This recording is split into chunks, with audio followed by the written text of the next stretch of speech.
Em nome do Pai, do Filho e do Espírito Santo. Amém. Ó divina vontade, reina na minha vontade. Uno a minha voz à tua, o meu coração ao teu, a minha oração à tua oração eterna.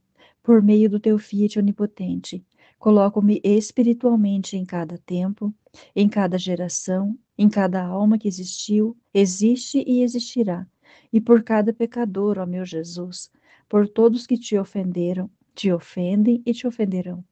Ofereço-te a minha pequenez fundida à tua divina vontade, como súplica de amor, reparação e salvação. Peço-te por cada lágrima escondida, por cada coração endurecido, por cada alma perdida, que nenhuma se perca, que todas conheçam o teu amor infinito. Ó Pai eterno, olha para o teu Filho Jesus Cristo, crucificado. Recebe os méritos infinitos de sua paixão em favor de todos os seus filhos, dispersos, rebeldes e feridos. Rainha Mãe, porta do reino da divina vontade, une-te a essa súplica, cobre cada pecador com o teu manto sagrado, forma em cada criatura a vida do querer divino. Espírito Santo, amor do Pai e do Filho, sopra sobre cada alma e inflama o mundo com o fogo do Fiat divino. Amém. Estamos iniciando hoje um livro novo. O nome do livro é Apelo ao Amor. É uma mensagem do coração de Jesus ao mundo, por Josefa Menendez. Então é Jesus que nos diz: venham todos. Eu os espero como um pai com os braços abertos, para dar-lhes a paz e a verdadeira felicidade. Sem prevenir em nada o pensamento da Igreja, único juiz nesta matéria, submetemo-nos inteiramente às suas decisões futuras. As almas que lerem estas páginas terão a alegria filial de encontrar aqui, com o consentimento da sua santidade, dado pelo próprio punho, o autógrafo do cardeal Pacelli, então protetor da Sociedade do Sagrado Coração, abençoando a edição francesa do Apelo ao Amor, numa primeira sexta-feira do mês de abril de 1938. Reprodução com o consentimento de Sua Santidade. Do autógrafo, o cardeal Pacelli se dignou abençoar a primeira edição de Apelo ao Amor. Prólogo da edição francesa. Esta nova edição de um apelo ao amor apresenta-se como o amplo complemento do livro publicado em 1938. O acolhimento feito àquelas páginas, desde seu aparecimento, a rapidez com que as edições se sucederam, o entusiasmo das almas em responderem aos desejos do coração de Jesus, as numerosas cartas provindas de todos os meios a atestar a ação profunda desta mensagem, e as graças notáveis que a acompanhavam, tudo parecia confirmar a promessa de nosso Senhor. Minhas palavras serão luz e vida para um número incalculável de almas. Dar-lhes-ei graça especial, a fim de que iluminem e transformem as almas. Nosso Senhor a Josefa, em 13 de novembro de 1923. Alguns meses haviam apenas decorrido que o trabalho, já editado em língua espanhola, era traduzido em português, italiano, inglês, chinês e húngaro. Assim se realizava o desejo divino de que este apelo fosse ouvido até os confins da terra. A guerra não abafou essa chama que um desejo providencial acendera antes da conflagração geral das nações. E apesar de todos os obstáculos, o incêndio destinado pelo mestre do amor a pedidos exprimindo a esperança de que uma biografia ao mestre do amor cobrir o mundo, alastrou de lar em lar. Ao mesmo tempo também afluíam ao centro da difusão Pedidos exprimindo a esperança de que uma biografia mais completa permitisse conhecer melhor Soror Josefa Menendez, para melhor aprofundar a mensagem de que era intermediária. O presente trabalho pretende atender a esse desejo. Aí foi colocada no seu próprio quadro a mensagem do coração de Jesus, com o título Convite a uma Vida de Amor. Coimbra, 1938. Prólogo da edição francesa. Incrusta-se a vida de Josefa, da qual não se pode separar.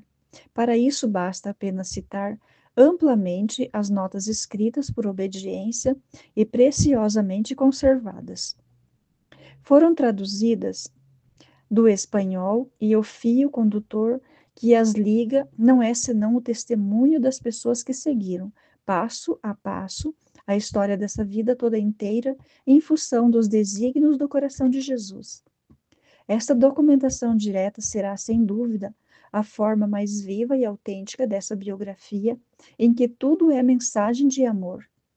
Já em 1926, depois de ter cuidadosamente examinado os cadernos de Soror Josefa Menendez, um consultor da Sagrada Congregação dos Ritos, concluía seu parecer com as seguintes linhas: faço votos para que essas coisas sejam conhecidas para a glória de Deus, para reconfortar tantas almas pusilâmines e desconfiadas, como também para glorificar esta santa religiosa do Sagrado Coração. Traduzido do italiano. Sem antecipar em coisa alguma o pensamento da Igreja, o único juiz no assunto e a qual nos submetemos inteiramente, parece-nos lícito dar às almas que lerem estas páginas a alegria filial de encontrar novamente aqui o autógrafo do cardeal Pacelli, então protetor da Sociedade do Sagrado Coração, abençoando a primeira edição em um apel amor na primeira sexta-feira de abril de 1938. É um apelo ao amor. Introdução.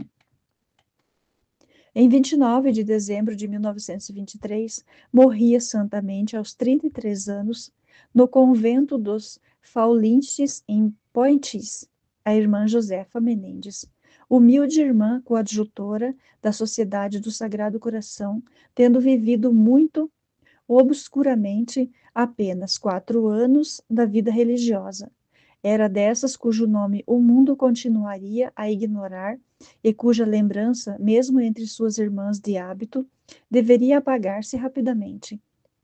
E eis, ao contrário, que, 20 anos apenas depois de sua morte, o mundo inteiro dela se ocupa.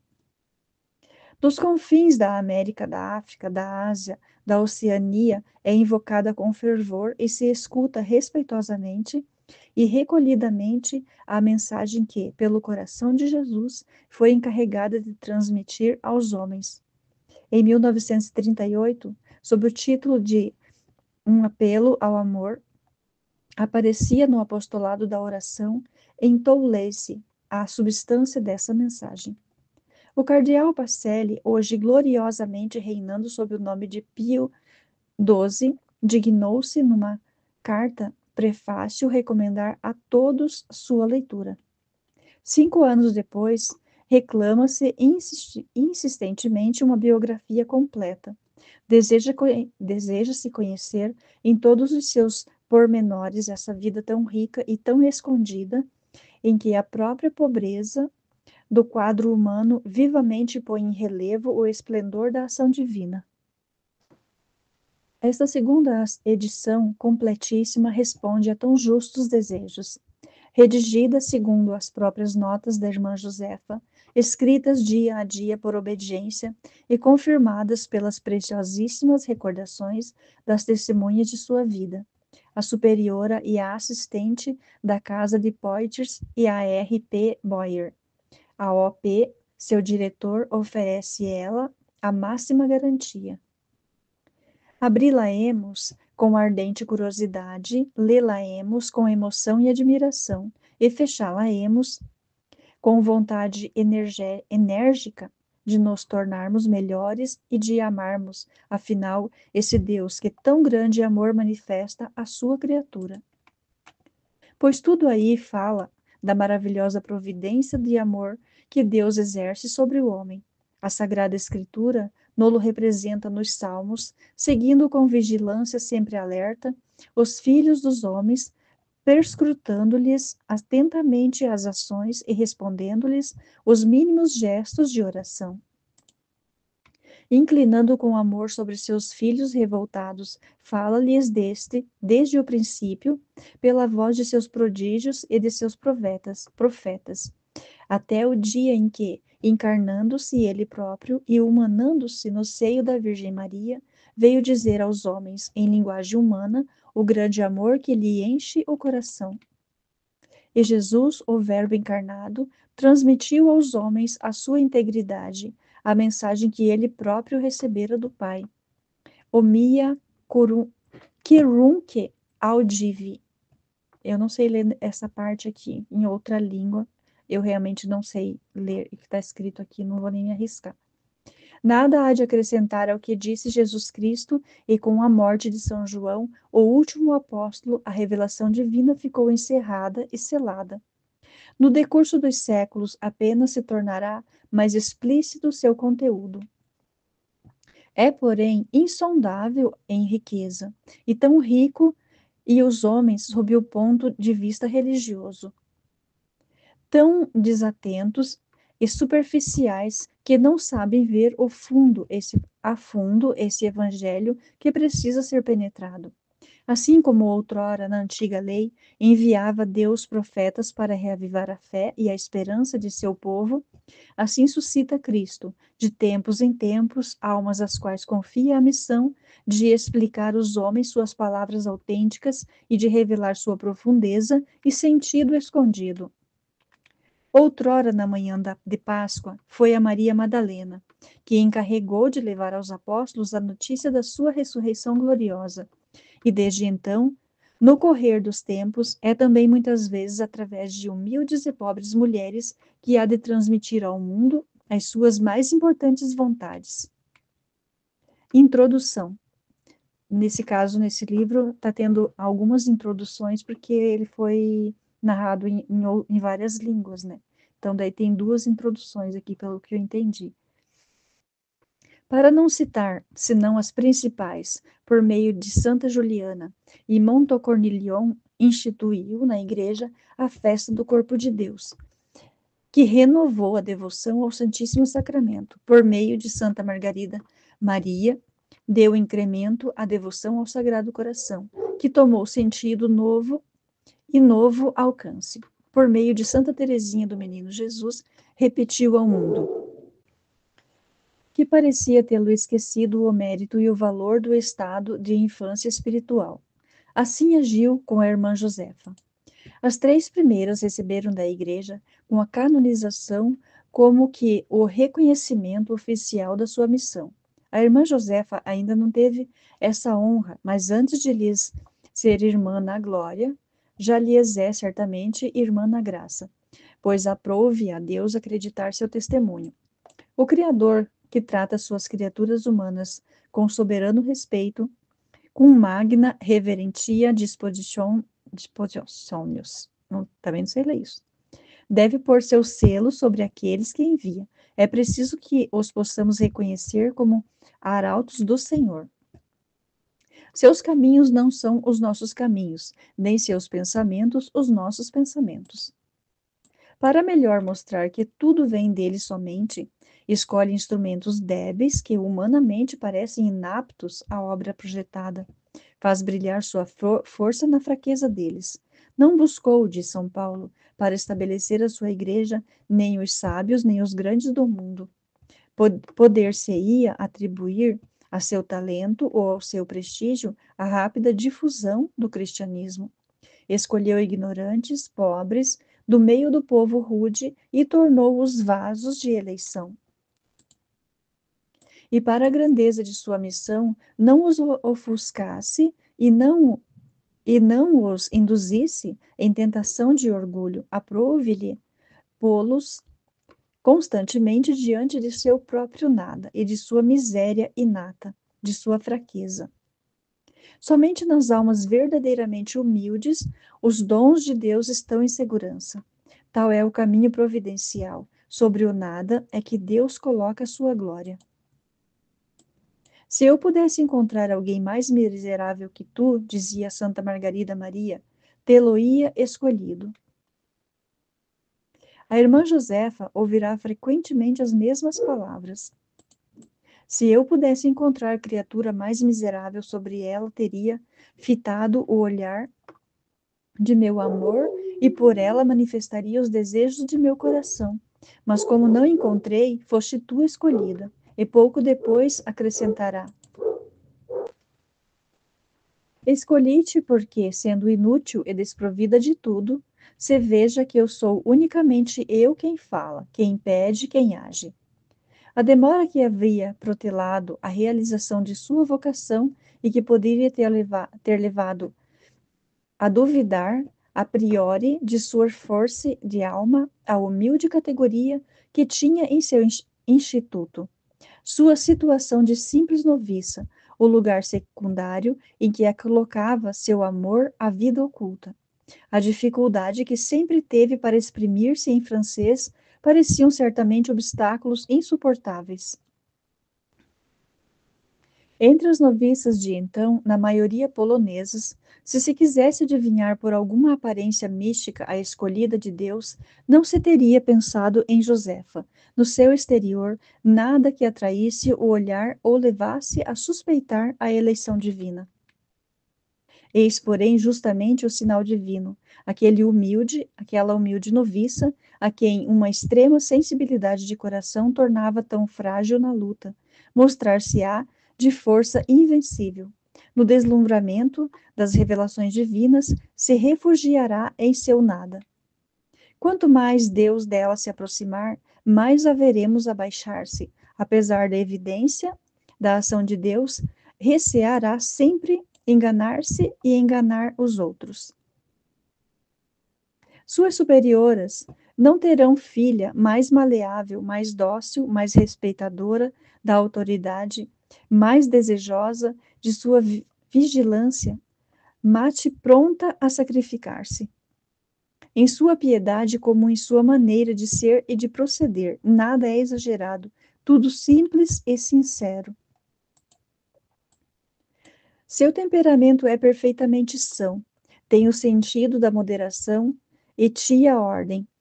O divino que carrega em si e cujo peso sente fortemente, sobretudo em certas horas, os tormentos inexprimíveis que dele provêm.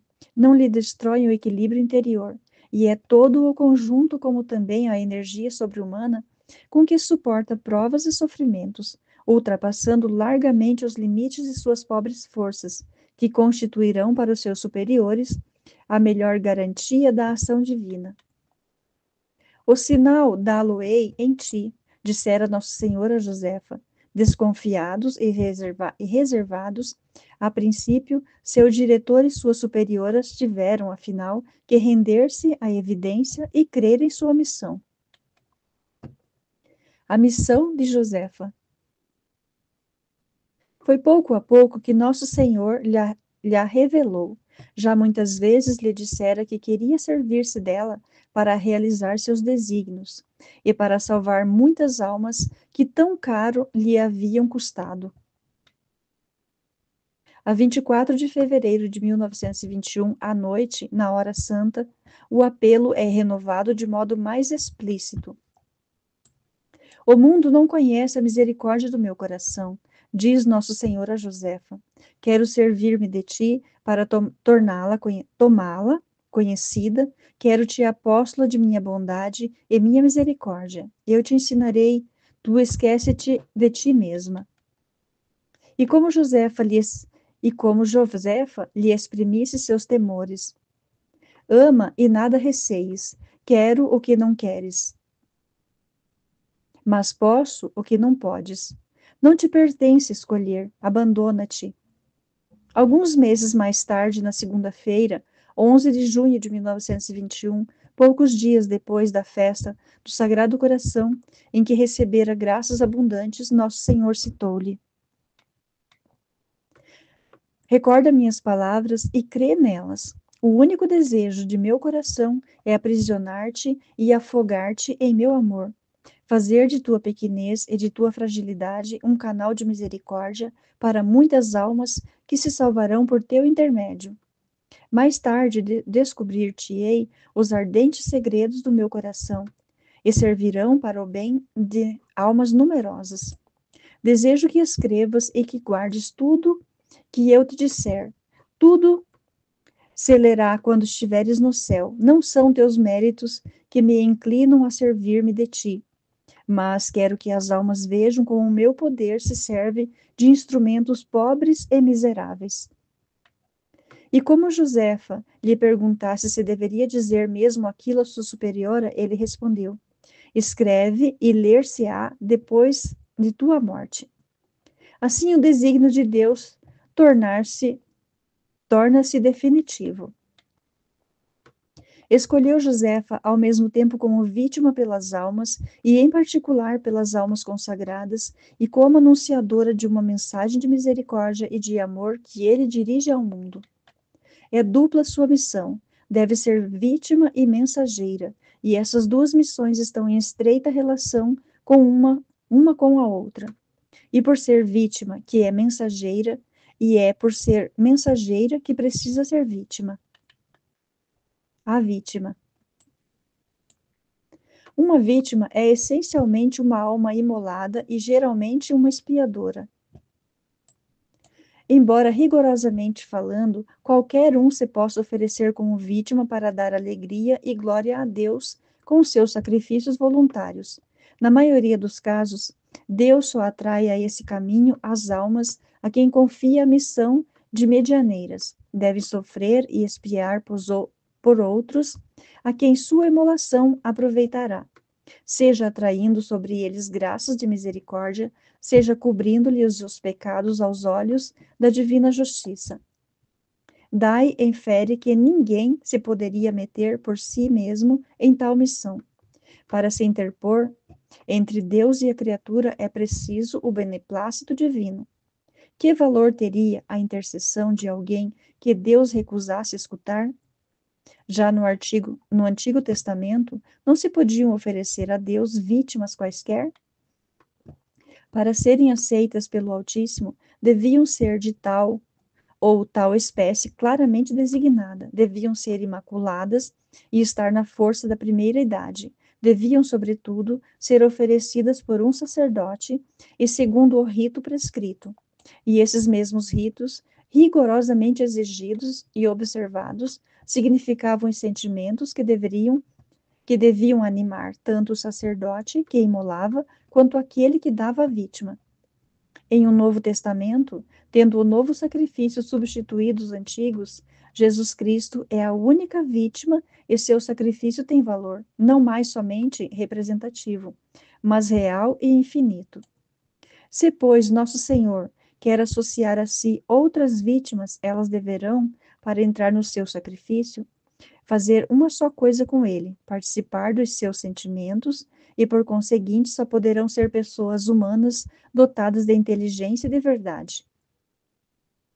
Essas pessoas escolhe-as ele próprio, e por serem livres, pede-lhes sua aceitação voluntária. Dando-lhe a elas, se põe à sua mercê, e ele, então, delas usa de modo soberano. Assimilada a Cristo e transformada nele, a alma vítima exprime diante do Pai Celeste os sentimentos de Cristo Jesus, e diante de Cristo os sentimentos que deveriam ter os homens que ela representa. Mantém-se em estado de humilhação, de penitência, de expiação. Justamente por causa de sua identificação com Jesus Cristo, participará intimamente de sua dolorosa paixão. Sofrer-se-á os tormentos e as agonias, em diversos graus e modos diferentes, mas em geral sobre-humanos. Expiando, Por certos pecadores claramente designados sofrerá as justas penas de seus crimes, doenças, provas de todo gênero, ou mesmo perseguições do demônio do qual se torna mero joguete. Foi o caso da irmã Josefa. Em raro grau, é vítima por desejo expresso de Nosso Senhor, e sê-lo-á de maneira total, não somente quanto a todo o seu ser inteiramente votado à imolação, mas segundo todas as modalidades que comportam os diversos atributos de Deus, aos quais foi especialmente oferecida. Santa Teresinha do Menino Jesus ofereceu-se como vítima ao amor misericordioso. Maria des Valés especializou-se como vítima oferecida à justiça e à misericórdia. O mesmo se dá com a irmã Josefa, e Nosso Senhor lhe o detalha expressamente melhor do que eu fizera com Santa Margarida Maria. Escolhi-te como vítima do meu coração. 19 de dezembro de 1920. És a vítima do meu amor. 2 de outubro de 1922 e 23 de novembro de 1920. De meu amor e de minha misericórdia. 30 de junho de 1921. Quero que sejas a vítima da divina justiça e o alívio de meu coração. 9 de novembro de 1920. Por todos esses títulos hás de sofrer. Sofres em tua alma e em teu corpo, porque és vítima de minha alma e de meu corpo. Como não sofrerias em teu coração, se te escolhi como vítima de meu coração? 9 de dezembro de 1920. Como vítima do coração de Jesus, ela sofre para consolar aquele coração ferido pela ingratidão dos homens. Como vítima de amor e misericórdia, ela sofre para que o amor misericordioso de Jesus possa inundar as graças dos pecadores tão amados por ele. Como vítima da justiça divina, carrega o peso das reprovações divinas e expia por tantas almas criminosas que lhe deverão a salvação. Sua missão a requer em estado de perpétua imolação. Nosso Senhor não lhe o esconde. Ama, sofre, obedece, diz ele. Assim poderei realizar em ti meus desígnios. 9 de janeiro de 1921. A 12 de junho de 1923, confirmada todo o seu plano sobre ela. Quanto a ti, viverás na mais completa obscuridade, mas, por seres vítimas por mim escolhida, sofrerás e, abismada no sofrimento, morrerás. Não procureis repouso nem alívio, não os acharás, pois eu assim determinei. Meu amor te sustentará, nunca te hei de faltar. Para fazê-la sofrer assim, entretanto, Nosso Senhor lhe pedira prévio consentimento. Soberano, embora, inclina-se diante do livre-arbítrio que deixou a alma criatura. Queres? Pergunta a Josefa, e como ela hesita, receosa, Nosso Senhor se vai deixando-a desolada com a sua partida. E a Virgem Santíssima vem dizer-lhe: não esqueças que teu amor é livre. 3 de março de 1922. Muitas vezes ainda, Josefa se furtará. Jesus, então, se retira e será preciso chamá-lo repetidamente para que ele venha dar afinal o que havia apenas proposto. Na maioria das vezes, ela aceita e com que generosidade. Deus nada impõe, não força, mas para obter o consentimento desejado, procede com habilidade divina. Afasta-se depois de uma excitação, sem insistir, e essa partida, que descoroçoa Josefa, inclina a aceitação mais total ainda, ou então não lhe mostra logo o início que se quer servir dela, para falar ao mundo. O choque seria muito duro, diz simplesmente: queres? Queres sofrer? Queres ser vítima? Para ser vítima basta somente sofrer. Não é preciso aparecer, e Josefa aceita.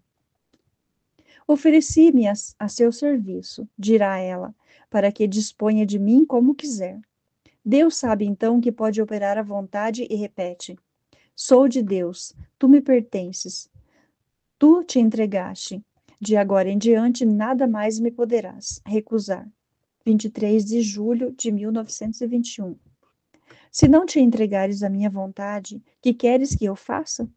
21 de abril de 1922. Ela se entrega, como o mestre será vítima voluntariamente oferecida. Oblatus est quia ipso volunti, como ele também será a vítima pura. Não se pode expiar pelos outros quando se tem que expiar por si mesma. E Deus, desde o nascimento de Josefa, cercou-a de pureza. Não se vê na sua vida falta alguma realmente consentida.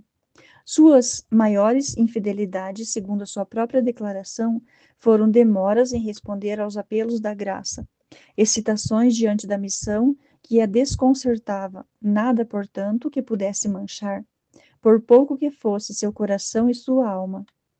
Nosso Senhor velava ciosamente por sua pureza de alma. Quero-te tão esquecida de ti mesma e tão abandonada à minha vontade, que não permitirei a menor imperfeição sem te prevenir.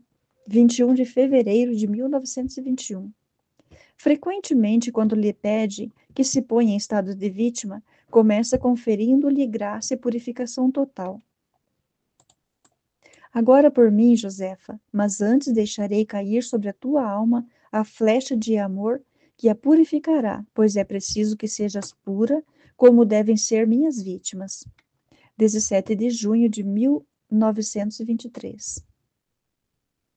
Não encontrando obra de expiação a realizar, o sofrimento que se lançar sobre essa pureza irá levar a outras almas seus frutos de salvação. Como todas as vítimas autênticas, seus sofrimentos terão duplo caráter. Vítima escolhida pelo próprio Cristo para continuar a perfazer a sua obra redentora. Josefa deverá estar em união perfeita com o Cristo Redentor e participar da sua paixão, suportando os mesmos sofrimentos que ele. Vítima expiadora dos pecados dos outros, seus sofrimentos estarão em relação com os pecados expiados. Participação nos sofrimentos de Cristo. Somente a paixão de Cristo é redentora. Para sermos purificados de nossos pecados e salvos, é preciso necessariamente entrar em contato com o sangue derramado do Cordeiro. O grande grito de Jesus agonizante é um instante apelo a todo o gênero humano. Apressem-se todos em correr às fontes do Salvador, de onde diminam todas as graças. Com as almas que correspondem a este apelo, o contato vivificador se estabelece imediatamente. Outros, em grande número, desgraçadamente ficam voluntariamente afastados. Para atingi-los, Cristo servir-se-á de outras almas que transformará em canais suas misericórdias. Ramos entre todos os fecundos da vinha mística, carregados de seiva por estreito contato com a cepa divina. Elas se solidarizam com os pecadores, constituindo-se responsáveis por suas faltas, assim sendo uma só coisa com Cristo. Nelas e por elas se faz o contato de graça. São as almas vítimas. Para bem preencher esse papel, é preciso que estejam identificadas com Cristo crucificado, que seus corações batam plenamente em uníssono com o seu, e ele, para delas fazer suas imagens vivas, incrusta-lhes no mais profundo da alma, do coração e do corpo sua dolorosa paixão. Nessas almas renovará ele todos os seus mistérios, como eles serão contraditas, perseguidas, humilhadas, flageladas, crucificadas, e o que não fizerem aos homens, o próprio Deus completará por meio de dores misteriosas, agonias, estigmas, que os tomarão crucifixos vivos. Facilmente se adivinha o poder de intercessão e de mediação que tem junto a Deus almas tais, quando nelas e através delas clama ao Pai aquele sangue precioso de Cristo, infinitamente mais eloquente que o de Abel. Em certos pontos, porém, como São Francisco de Assis, por exemplo, parece que a paixão nele se detém e tem por fim torná-los cópias perfeitas do crucificado. Deus lhes corresponde assim ao amor, fazendo-os partilhar, física e moralmente, as dores de seu filho bem-amado. Nas vítimas expiatórias há mais ainda. São como os expropriados em benefício de outrem. A paixão de Cristo, depois de as ter marcado com o seu vínculo, passa por elas para exercer em outras almas, pelas quais espiam os frutos de salvação.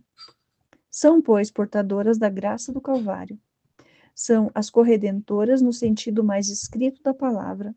O amor do próximo as urge. Sua missão é diferente das outras. Naquelas, Deus se compraz com um amor que para a contemplação e se imobiliza na glória dada assim à sua infinita perfeição. Quanto a corredentoras, Deus lhes descobre na contemplação a imensidade de seu amor pelas almas e sua dor pela perda dos pecadores. Essa vista lhes estraçalha o coração. Seu desejo de consolar Jesus não se contenta em lhe repetir seu amor, mas excita-lhe o zelo.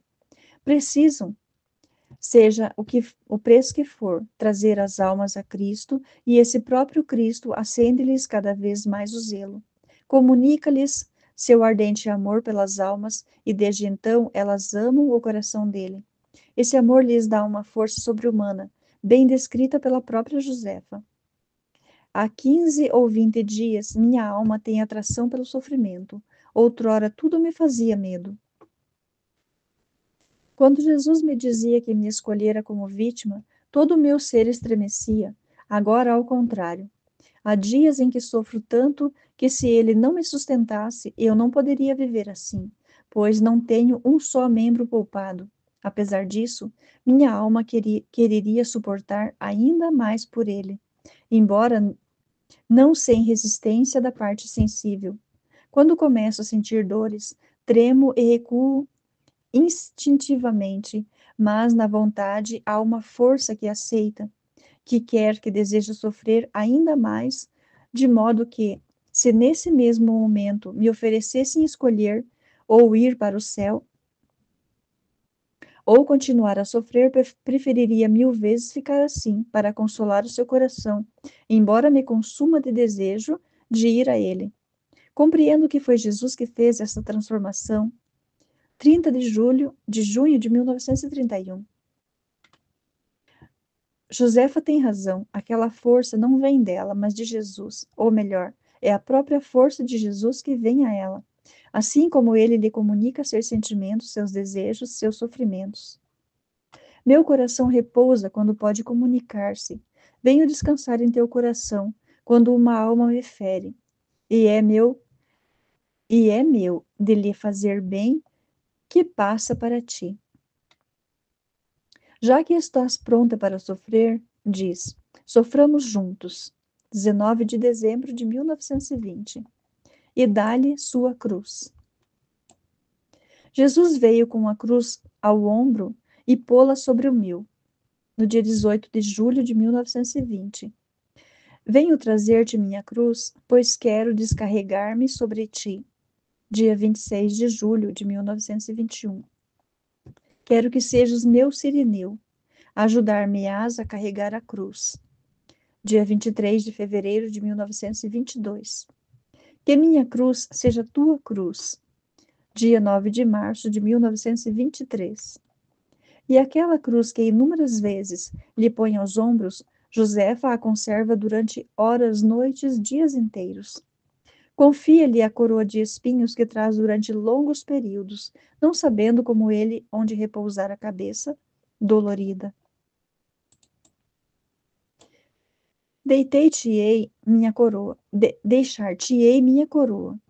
Não te queixes desse sofrimento, é uma participação do meu sofrimento. Dia 26 de novembro de 1920. Minha coroa, eu mesmo, com ela te cingirei a fronte. Dia 17 de junho de 1923. Aqui são as datas que Jesus está falando essas frases para Josefa. Faz-lhe sentir a ferida do seu lado. Esta dor, diz-lhe a Santíssima Virgem, em 20 de junho de 1921, é uma centelha do coração de meu filho. Quando doer mais fortemente, é sinal de que essa hora uma alma o fere profundamente. Quer que ela sofra a dor dos cravos nas mãos e nos pés. Vou dar-te nova prova de amor. Hoje partilharás a dor de meus cravos, no dia 16 de março de 1923. E na sexta-feira, 30 de março de 1923, ela padece verdadeira crucificação. Põe tuas mãos sobre minhas mãos, teus pés sobre meus pés, a fim de te unires intimamente à minha dor. Sofram teus membros com os meus membros. Associa-a estreitamente aos sofrimentos de sua alma e de seu coração. Em todas as sextas-feiras, e principalmente nas primeiras de cada mês, hei de te dar parte da amargura de meu coração, e sofrerás de maneira especial os tormentos de minha paixão.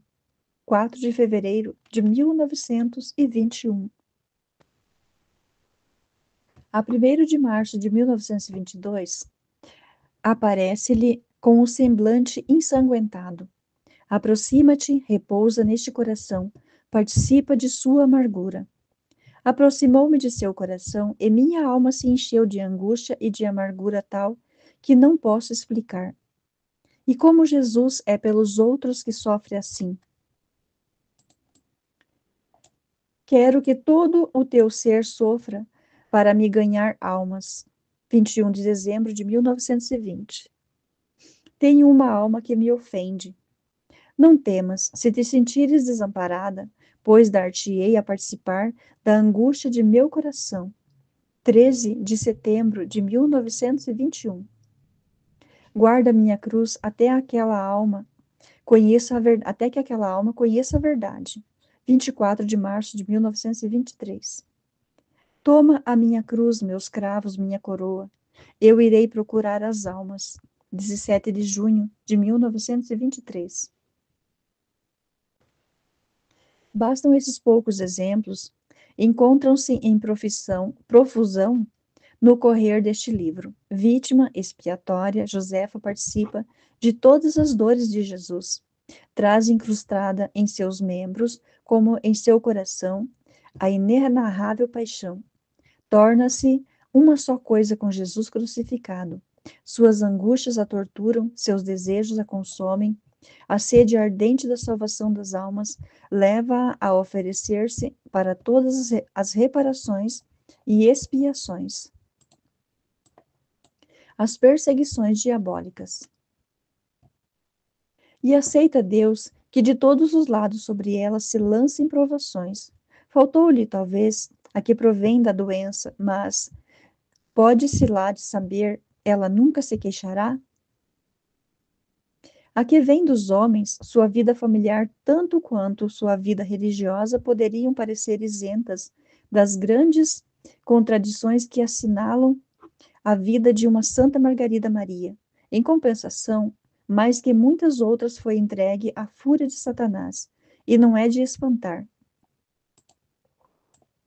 Há poucas vidas de santos em que ele não exerça seu maléfico rancor. Inimigo pessoal de Cristo, não podendo atingi-lo na glória do céu, emprega todos os recursos de sua poderosa atividade em estorvar a obra divina no mundo. Quanto mais cara é uma alma a Cristo, tanto mais escarnecido é o inimigo na sua perda. Sem dúvida, com o orgulhoso desejo de aumentar o número de seus desgraçados súditos, mas também com o perverso intuito de arrebatar de Cristo a almas amadas pagas com o preço de seu sangue. Ataca, pois, de preferência, os santos e os consagrados que quer corromper, seduzir, desonrar. Odeia mais que as outras. mais que as outras almas redentoras. Josefa era-lhe, pois, especialmente abominável. Por amor a Jesus, fizera alegremente os 3 sacrifícios que mais lhe custavam: mãe, irmão e pátria. Oferecera-se pela salvação dos pecadores e era destinada a arrebatar grande número ao inferno. Portanto, veremos Satanás erguer-se-lhe no caminho e torná-la seu joguete. Deus deixava-lhe maior poder sobre as almas expiadoras. Não está na lógica de sua vocação? Ver em particular as perseguições diabólicas sofridas por Santa Margarida de Cortona, Santa Verônica Giuliani, o Santo Cura d'Artes, pela carmelita libanesa Soror Maria de Jesus Crucificado, cuja vida foi escrita pelo reverendo P. Buzzi, superior geral dos padres de Balharan, e tantos outros. Tomando por sua conta os pecados de outros, essas almas aceitam por isso mesmo arcar com as consequências. Ora, consentindo no pecado, o homem queira ou não, tenha consciência ou não, dá ao demônio grande poder sobre si, poder de sedução, de dominação. Isto pouco se percebe em geral, porque o demônio é hábil em dissimulá-lo, para não inquietar a alma. Ele reforça a natureza pervertida, atrás da qual se obriga e de lá multiplica as ocasiões de pecado e entorpece a alma com mortal sonolência. Mas quando alguma alma vítima se substitui ao pecador, o demônio esbarra em uma vontade que lhe resiste obstinadamente. Impotente em fazê-la pecar, vinga-se com furor, usando para isso do poder que lhe pertencia sobre o próprio culpado. E Deus o permite primeiramente para que se torne patente a existência do demônio, que muitos põem em dúvida, pois ele existe tanto quanto o inferno, que se quereria esquecer ou sepultar no silêncio. E certamente é um ser real, e em sua conduta para com os santos aparece com toda a maldosa perversidade de sua natureza. E se já é tanta a crueldade para com as almas sobre as quais não tem, apesar de tudo, senão poder muito limitado, como não será a que exerce sobre os condenados que estão sob o seu domínio? Quem ousará dizer que essa lição é inútil na hora atual, principalmente? Deus quer em seguida confundir o orgulho do príncipe das trevas, apesar de todo o seu poder e do seu esforço encarnecido. Nada adianta e só consegue derrotas. Daí grande glória se dá a Deus. Assim se deu com a irmã Josefa. Por todos os meios pretenderá ele enganá-la, disfarçando-se de anjo de luz e tomando mesmo as feições de Jesus Cristo. Mais frequentemente, porém, é martirizando-a que tentará desviá-la do caminho em que ela lhe rouba tantas almas. Nessa luta corpo a corpo que põe em jogo a fraqueza humana e o poder satânico, Deus intervém para aumentar a constância da alma, comunica-lhe energia indomável que a torna superior a qualquer sofrimento. A força dos demônios se despedaça contra a fragilidade de Josefa. Com a ajuda divina, ela, o nada, a miséria, como lhe chama Nosso Senhor, triunfa do forte armado. Mas quanto não teve ela que suportar? Desde o postulantado são bordoadas, com as quais mão invisível e acabrunha dia e noite, sobretudo quando reza e declara sua vontade de se manter fiel, é violentamente arrebatada da capela, ou fica impossibilitada de lá entrar. Depois sucedem-se aparições do demônio sob aspecto de cão repugnante, de serpente ou mais terrível ainda, sob forma humana, em breve multiplicando-se os raptos, apesar da vigilância ativa das superioras. Ela lhes desaparece dos olhos subitamente e só é encontrada longas horas depois, atirada num sótão, sob um móvel ou em algum lugar solitário. É queimada em presença delas e sem que o demônio lhe seja visível. Vêem arder as roupas de Josefa e em seu corpo profundos sinais de queimaduras. Pensamentos de desespero, de blasfêmias, odiosas tentações que deram noites e dias, durante os quais Deus se esconde e ela não sabe mais onde está, vendo-se à mercê do ente perverso por excelência. Muitos santos e santas tiveram a visão do inferno. Raros são os que lá fizeram frequentes visitas expiadoras. Parece que foi o caso de Santa Verônica Giuliani, nascida em 1660 e morta em 1727, contemporânea de Santa Margarida Maria, como ela e Soror Josefa, vítima expiadora. Enfim, fato asaz raro na vida dos santos. Deus permite que o demônio a faça descer viva ao inferno. Aí passa longas horas, às vezes uma noite inteira, em angústias inexprimíveis. Desce mais de 100 vezes aquele abismo e sempre lhe parece lá estar mergulhada pela primeira vez e ter ficado séculos.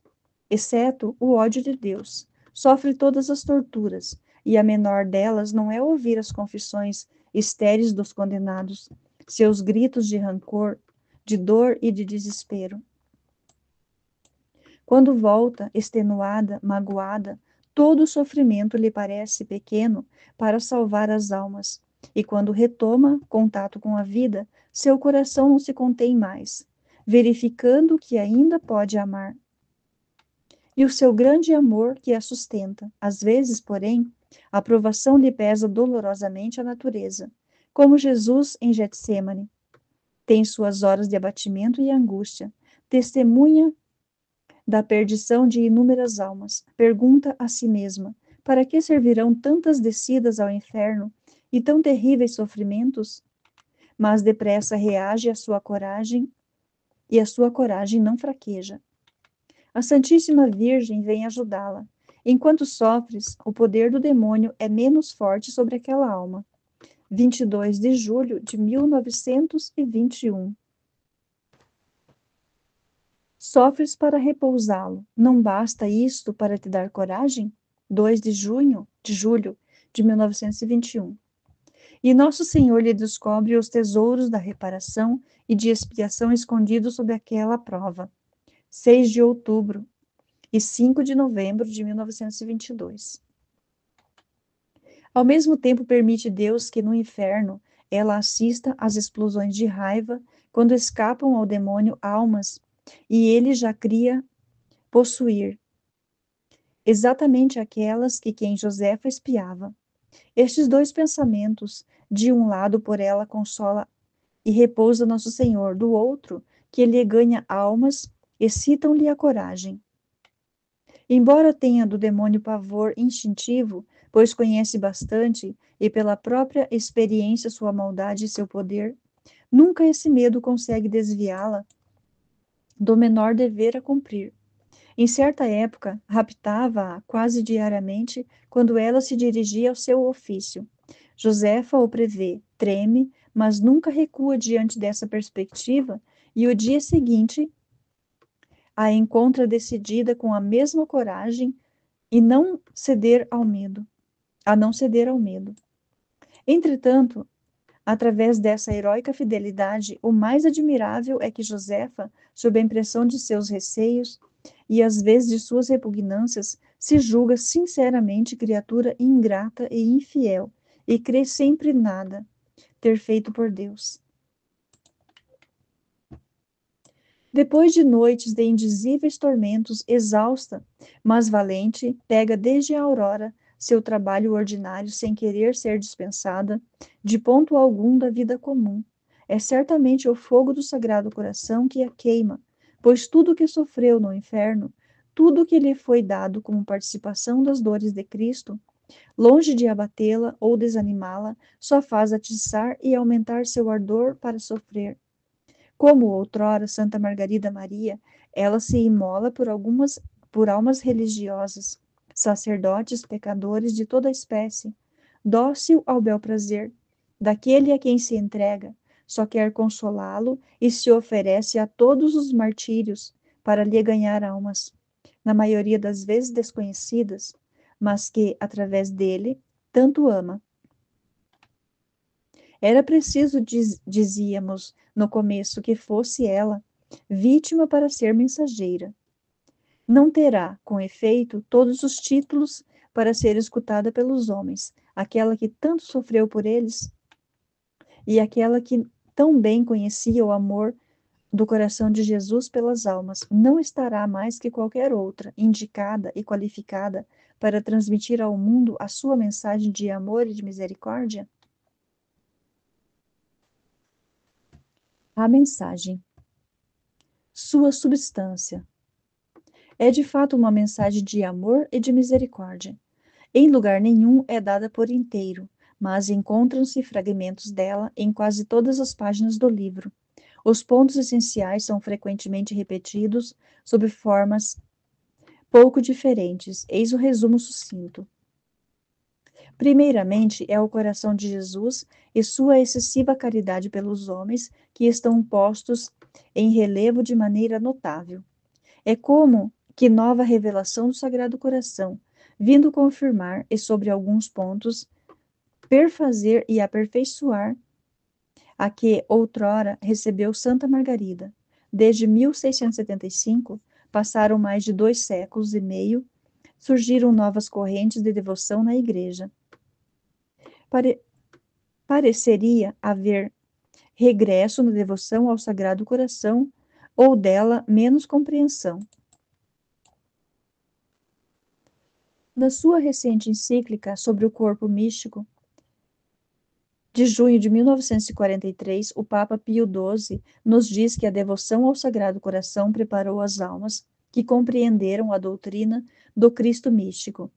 É incontestável que a ideia da reparação pelos outros de Nosso Senhor acrescentou a devoção ao Sagrado Coração e que tornou um dos elementos a ela essenciais. Supõe solidariedade de todos os cristãos uns para com os outros, na unidade do corpo místico, mas reciprocamente a devoção ao místico, ao Cristo místico, ao Cristo total, com os seus horizontes de tão sedutora amplidão. Inclina as almas superficiais a acharem muito restrita a devoção que se detenha no coração de Cristo. E por não terem notado que a devoção ao Sagrado Coração é a devoção ao Cristo amante ferido de amor e unindo a si, e entre eles nesse amor, todos os membros de seu corpo místico. Muita gente parece considerá-la mutilação da devoção ao Cristo total, ou devoção feminina, onde o sentimento, ou melhor, a sentimentalidade tem a parte demasiadamente grande contra tais impressões tão falsas. Reage fortemente Nosso Senhor. É seu próprio coração de carne transpassado pela lança que apresenta aos homens seu coração tão amante e tão pouco amado, e cuja chaga, tendo ficado aberta, clama imenso amor.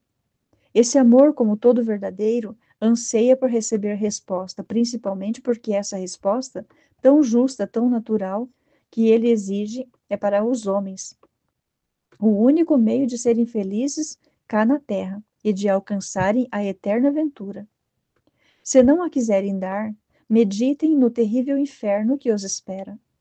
E o coração de Jesus lança por meio de Josefa um grande apelo ao amor do mundo.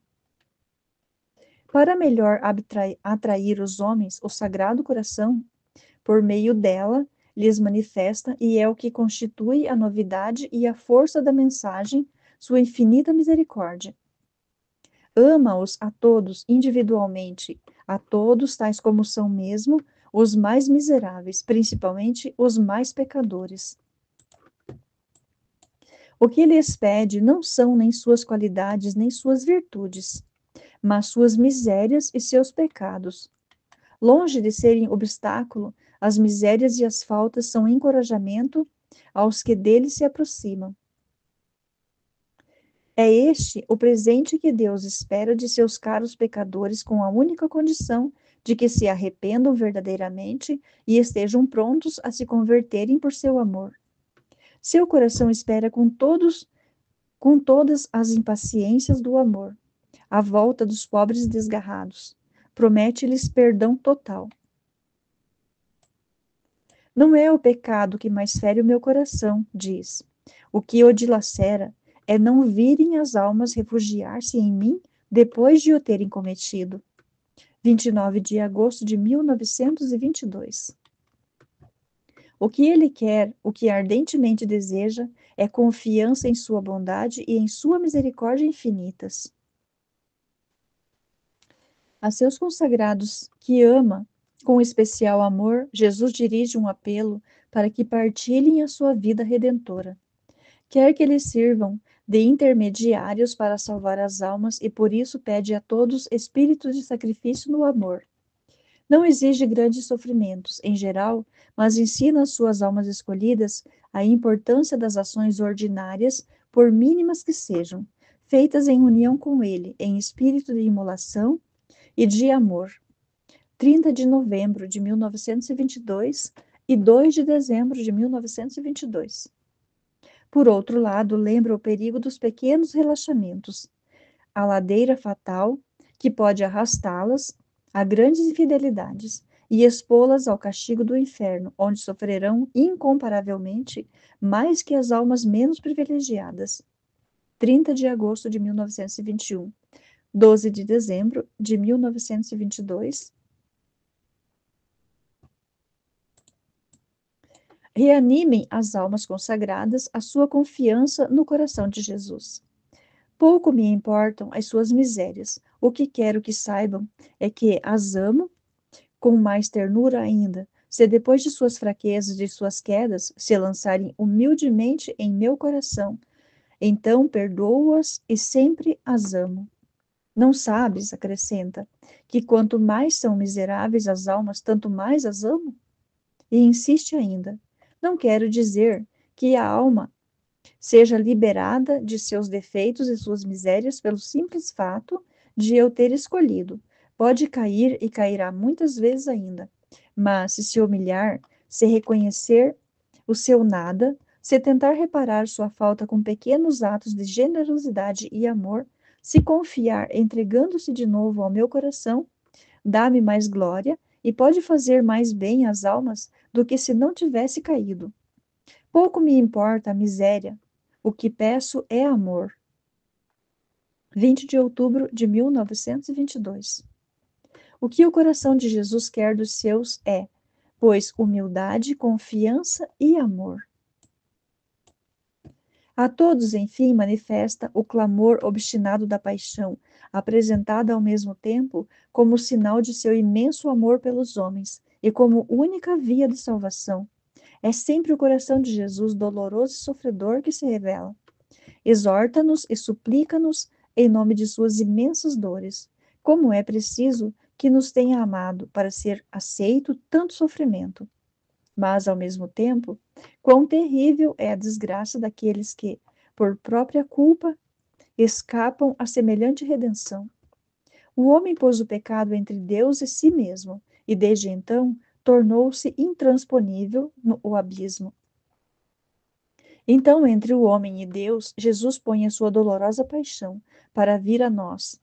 Passa por cima de nosso pecado, cobre-o com seu sangue. O caminho para Deus está de novo aberto, mas é preciso atravessar a paixão para recuperar contato com Ele. Impossível é salvar-se sem fazer entrar em si, de qualquer modo, a paixão de Jesus Cristo. O dilema é claro: paixão ou inferno? A missão e o papel dos consagrados, a missão e o papel dos consagrados é entrar plenamente na paixão, dar-lhe entrada em si e com seus sacrifícios pessoais comunicar sua virtude às almas pelas quais rezam e se imolam. Sua oportunidade. Esta mensagem, tão insistente, aparece com atualidade empolgante. Multiplica-se o pecado por todos os lados, de maneira assustadora.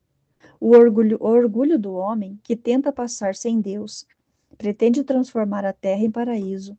Não consegue senão, porém, torná-la vestíbulo do inferno, onde reinam imoralidade e impiedade, onde todas as más paixões têm circulação livre, onde se desencadeiam as mais tremendas guerras e onde a imensa maioria dos homens sofre pobreza e servidão, sem o conforto que só a fé pode proporcionar.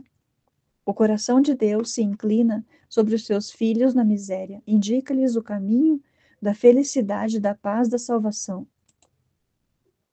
Esta mensagem não é apenas transmitida aos homens, é vivida. Jesus Cristo nos instrui, não somente pelo que diz a Josefa, mas pelo que opera nela. Fatos comovem mais que palavras. Queremos conhecer o amor de Deus pelas almas? Leiamos as páginas onde ela nota as palpitações ouvidas do coração de Jesus. Cada uma dessas palpitações, diz ele, é uma alma que chamo. 26 de outubro de 1920. Podemos duvidar da realidade desse amor quando o vemos queimar com a sua chama o coração de Josefa e torná-la tão intrépida e valente em sofrer para salvar almas do inferno? Poderemos duvidar da imensidade desse amor quando Josefa, que aceita sofrer pelas almas inexprimível martírio, nos diz, como quem experimentou, que seu pobre amor nada é ao lado do de Jesus, seu sofrimento apenas sombra, comparado ao da paixão? 28 de outubro de 1920. Podemos duvidar da bondade desse amor quando se descobre na vida de Josefa a mágoa imensa do coração de Jesus Cristo, diante da perda das almas e sua alegria na conversão dos pecadores? Ajuda-me, dizia, ajuda-me a descobrir meu coração aos homens. Eis que lhes venho dizer que em vão buscarão felicidade fora de mim. Não a encontrarão. Sofre e ama, pois temos almas a conquistar. 13 de junho de 1923. No seu amor tão verdadeiro pelas almas, como não reconhecer o grande amor do coração divino que unicamente o poderia ter inspirado? Igualmente manifesta a ele sua misericórdia infinita através da própria vida de Josefa. Amar-te-ei, diz em 18 de julho de 1923, festa do Sagrado Coração, e as almas conhecerão meu amor pelo amor que te tenho. Perdoar-te-ei, e as almas conhecerão a minha misericórdia pelo perdão com que te envolverei.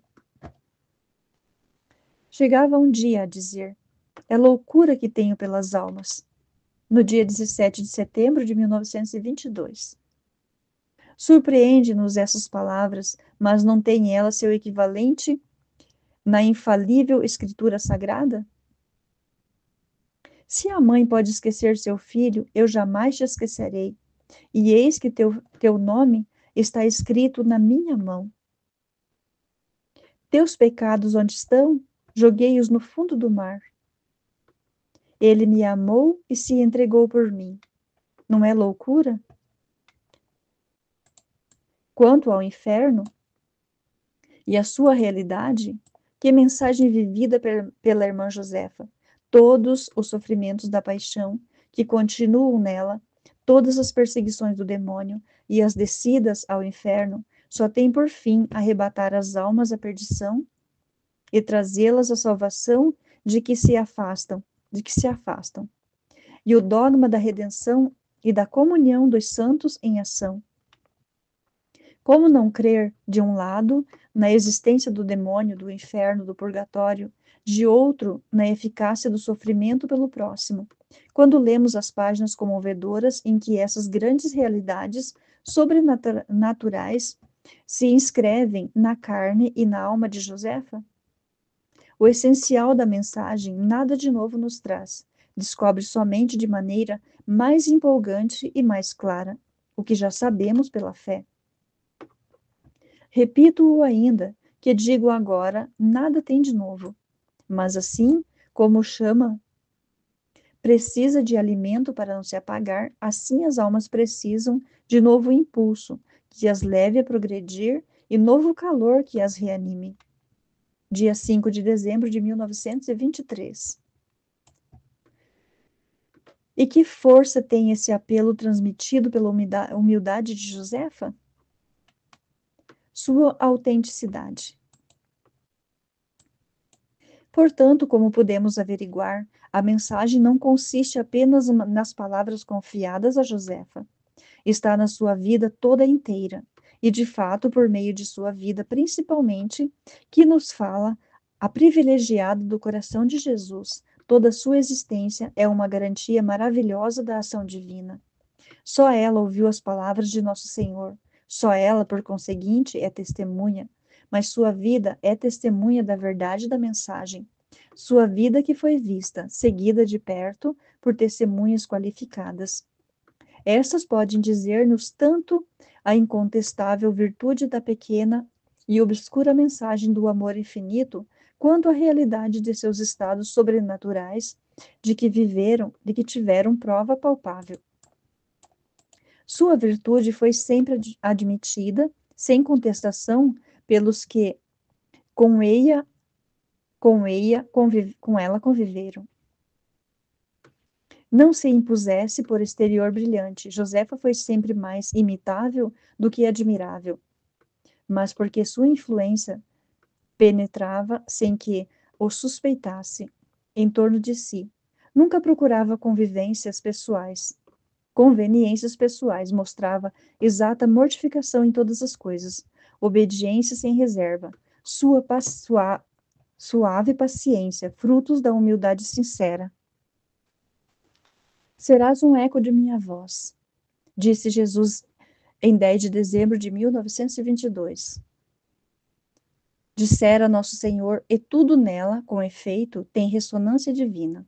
Essa virtude tão simples exige convicção na verdadeira e profunda ação de Deus em sua alma.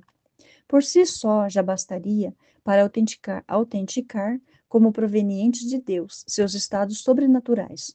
Suas superiores e seu diretor, entretanto, ficaram por certo tempo voluntariamente excitantes e duvidosos. Devemos-lhes gratidão por essa reserva tão sábia, por essa desconfiança instintiva que exige provas.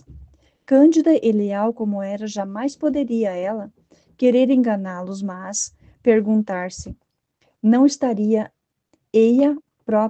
ela própria iludida por sua imaginação ou seu coração? Tal fato é frequente, mesmo em almas sinceramente piedosas, mas muito bom sinal. Josefa vivia nesse perpétuo temor, pronta, e se os superiores mandassem a considerar como ilusão tudo o que experimentava, e nada é mais característico que o fato seguinte. Em Roma, onde fora levar a reverentíssima Madre Geral, da parte de Nosso Senhor, uma mensagem que dizia respeito à Sociedade do Sagrado Coração, subitamente, sob mentirosa sugestão do demônio, crê ser alvo de algum sonho e não ter em realidade missão alguma de Deus.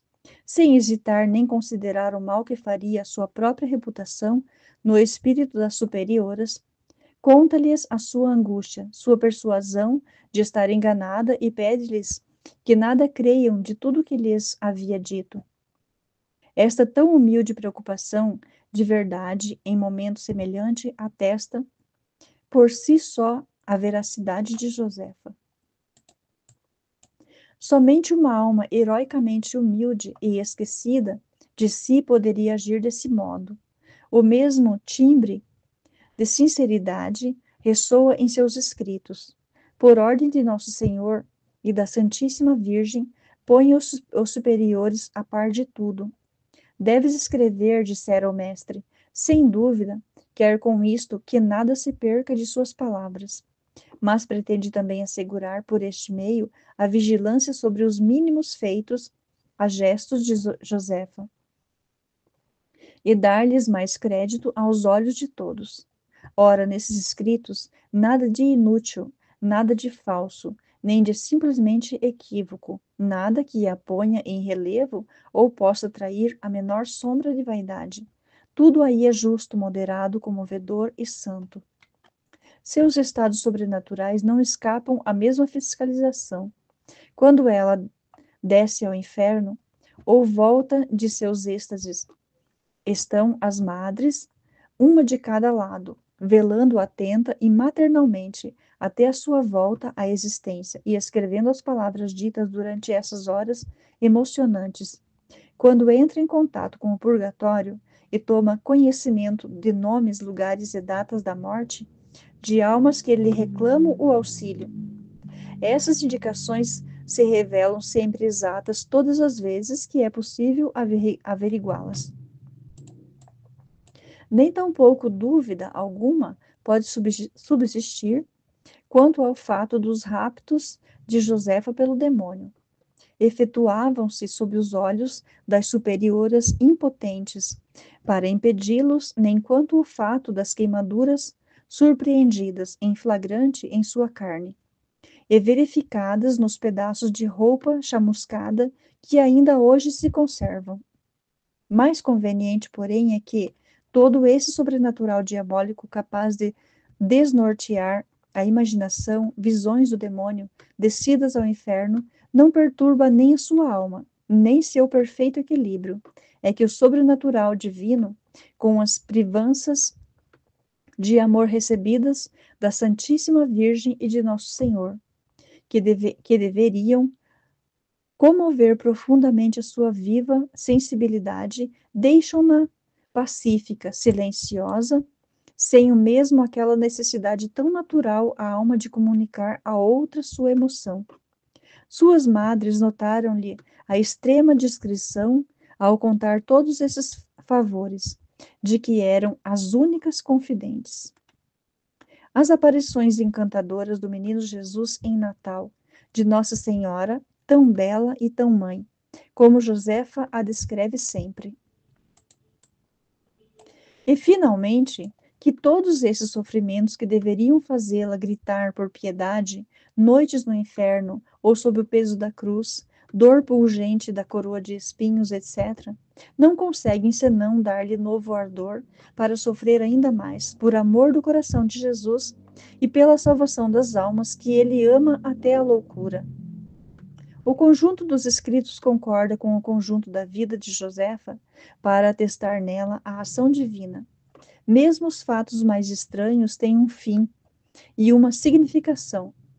Não há pormenores inúteis, não há revelação, nem palavra que não sirva para salientar com mais força alguma verdade dogmática ou que não leve a maior penetração no coração de Jesus em seu amor, no preço das almas, na felicidade do céu, na irreparável desgraça dos condenados. Tudo é graça e apelo nessa vida, graça e apelo que não nos podem deixar insensíveis. Os escritos dessa humilde irmã, coadjutora, ignorante aos olhos do mundo, serão, sem dúvida alguma, lidos e meditados por teólogos e mestres da vida espiritual. Como para Santa Teresa do Menino Jesus, numerosos trabalhos serão publicados para desenvolver-lhe a profunda doutrina e dar a conhecer os seus segredos de amor. Mas, o que ainda é melhor, inúmeras graças de conversão e de santidade seguir-se-lhe a leitura. O mundo poderá assombrar-se que desse nada, que é a vida de Josefa, tenham saído tão grandes coisas, pois é justamente esse nada que constitui a grande prova. Esta mensagem verdadeiramente vem assinada pela mão divina. H. Monier Vinard. Amém. Fiat.